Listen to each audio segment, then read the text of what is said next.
Ladies and gentlemen, boys and girls, Scriptures over here. Welcome back to another episode of this tutorial series making you a new Roblox Scripture fledgling. Last episode we talked about the final three visible services: Teams, Sound Service, and the Text Chat Service, and how they are used in Roblox. In this episode we're going to talk about two of the hidden services that are not visible to in the Explorer by default.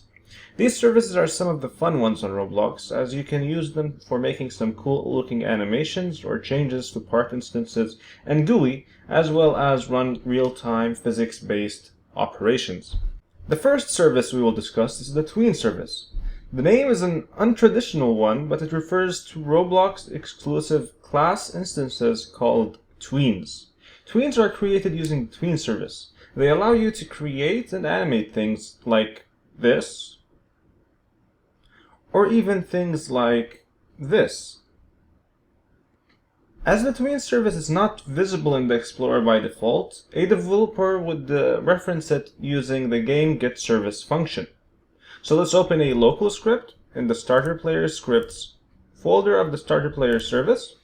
And we create this local script using the plus button shown when hovering over the starter player scripts folder. So let's create this local script, and as you can see it opens by default. Delete this default statement of print hello world, and let's create a variable using local, and let's name the variable TWS. Let's set this variable to the Tween service using game, get service, and Tween service. So now we have the Tween service saved as the variable named TWS. You can name the variable whatever you wish, but in this tutorial we're going to name it TWS. The reason we are using a local script is because Tweens run more smoothly on the client rather than on the server. The Tween service is used to create Tween instances through the service's create function. So let's create another variable, and let's name it Tween, since we're going to create a Tween instance. And to set it to a created Tween instance, we need to use the function TWS, and to reference a function from an instance, we use the colon, as we've learned previously, and let's call the function create. Now there are three arguments that must be inputted in the function that would define the returned Tween, or the Tween instance that will be saved in this variable.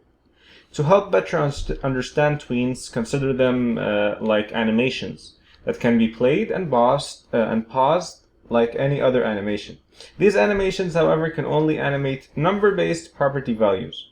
And to create this animation, you would have to reference what you want to animate, the description info of this animation, and the target number property values that you want animated.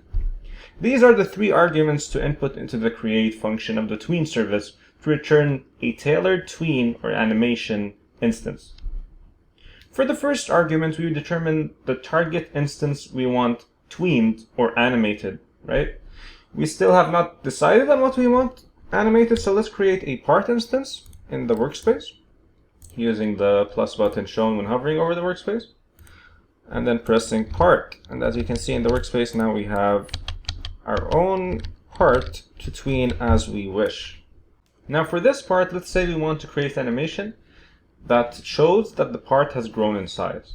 To do this, we can open our already created local script, and then using the Tween service create function, we would create a tween and save it into this variable, and then play the tween.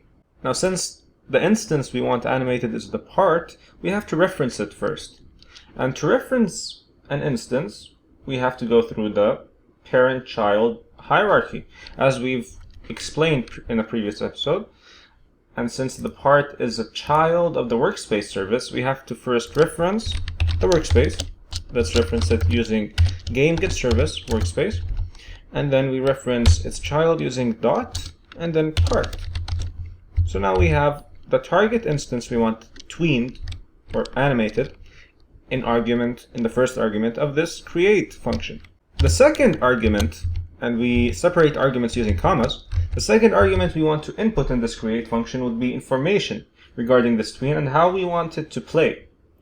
Roblox provides an integrated class instance to provide as this argument. This instance is called TweenInfo, and it is created using the TweenInfo.new function. TweenInfo.new. Using this, we create a TweenInfo instance.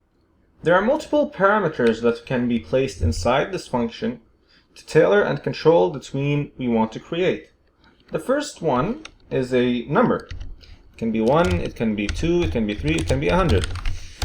This number indicates how long we want the animation or tween to take in seconds.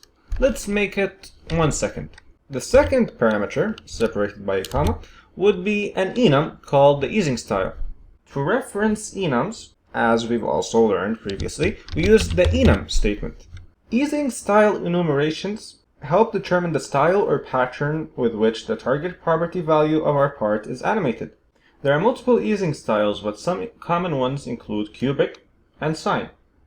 To reference a specific easing style enum, we type in enum, then .easing style, since that's the enumerations we want to choose from, enum.easing style, and then it gives you a list of all the easing styles that are integrated in Roblox. So let's make it, for this particular animation, let's make it elastic. This gives you a sort of bouncy effect at the end, or during the animation. The third parameter for the TweenInfo instance would be the easing direction, which is another enum which determines the weight of the style throughout the tween. To have it uniform, we would choose the in-out easing direction. So let's type in enum.easing direction and the direction we want. There are 3, in, out, and in-out. In-out is the default one, and we're going to keep it as default, in-out. The fourth parameter is a whole number or integer which would determine how many times the tween would repeat. Tween or animation, as we've explained previously. To make it repeat 0 times, we type in 0. If we want it to repeat 100 times, we type in 100. If you want it to repeat indefinitely or forever, we type in -1. Let's keep it like that so that we are able to view the animation playing. The fifth parameter is a boolean, and it indicates whether the tween reverses or returns back to its original property values. Let's make this boolean true, since we want to try it out. And finally, the sixth parameter is a number, indicating the delay time in seconds between each repeat of this tween. Now, since we made the repeats parameter set to -1, the tween will repeat indefinitely. So let's add some delay time between those repeats, and let's set it to 1 second. For the third and final argument for creating a tween after the target instance and TweenInfo instance is of the dictionary type.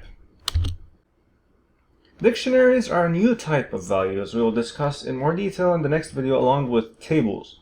Dictionaries, in simple terms, are containers for not just one value, but rather multiple values that can have different value types.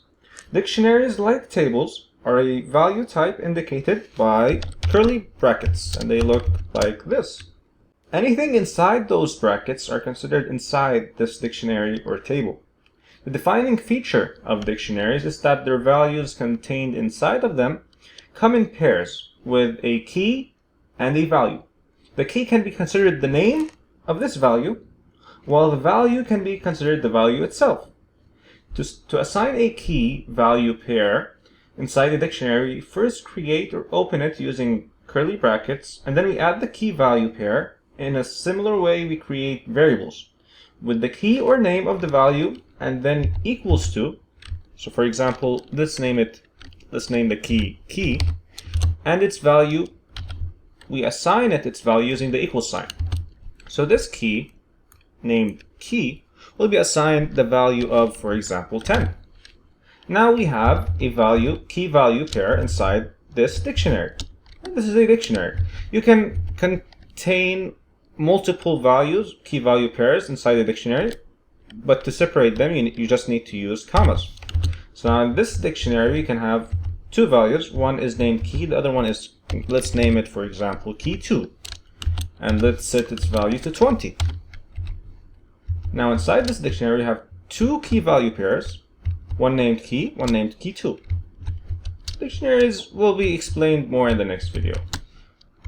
But in this case, for the TweenService create function, the dictionary in the third argument must contain the property name of the target instance we want to change or animate, as well as the value we want to tween or change it to.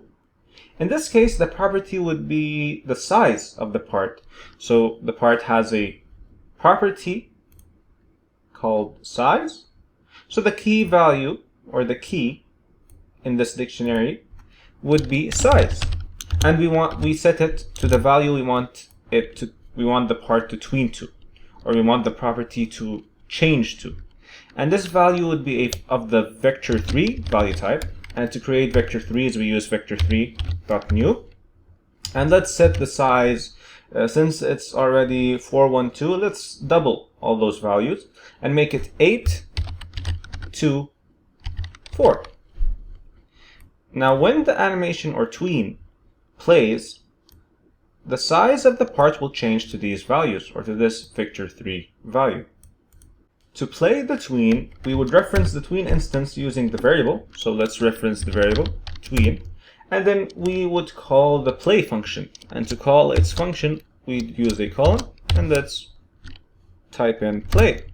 So now, if we start the game, let's play test, and if we look at our part, once this loads, we will find that the part is tweened to increase in size with an elastic easing style, and the tween repeats indefinitely with 1 second delays. So it increases in size, wait 1 second, it increases in size again, and it keeps repeating indefinitely according to the information or arguments we presented in the TweenInfo instance and the create function. Now the second hidden service we will discuss is the run service. The run service is a peculiar service that has 3 important events to take into account. First, let's reference the service using a variable. Let's name that variable RNS, and to set it to the run service we use equals to game get service run service. So now we have the run service referenced as the variable named RNS. 2 of the 3 important events are frequently used in the server, which are the heartbeat, RNS.heartbeat, and stepped events. These events fire or call their connected function every physics simulation cycle for the heartbeat event, and just before every physics simulation cycle for the stepped event. These events fire at a very rapid rate, which helps micromanage certain aspects of a game. The render stepped event, and this is the third important event, is usually used on local scripts or on the client.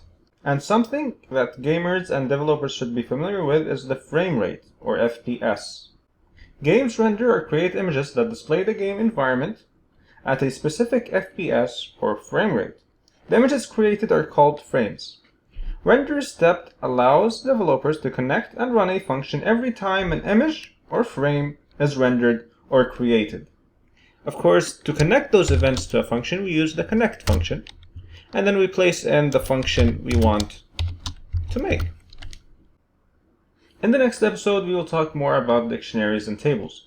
I hope you enjoyed this learning experience, and if you want to continue, be sure to watch the next video. If you want to stop here, just save your progress by pressing File, Save to File, and then name the file whatever you want and save it wherever you wish. Be sure to support the channel by giving it a thumbs up and subscribing. Thank you for watching. If you have any questions or inquiries, feel free to ask in the comments section.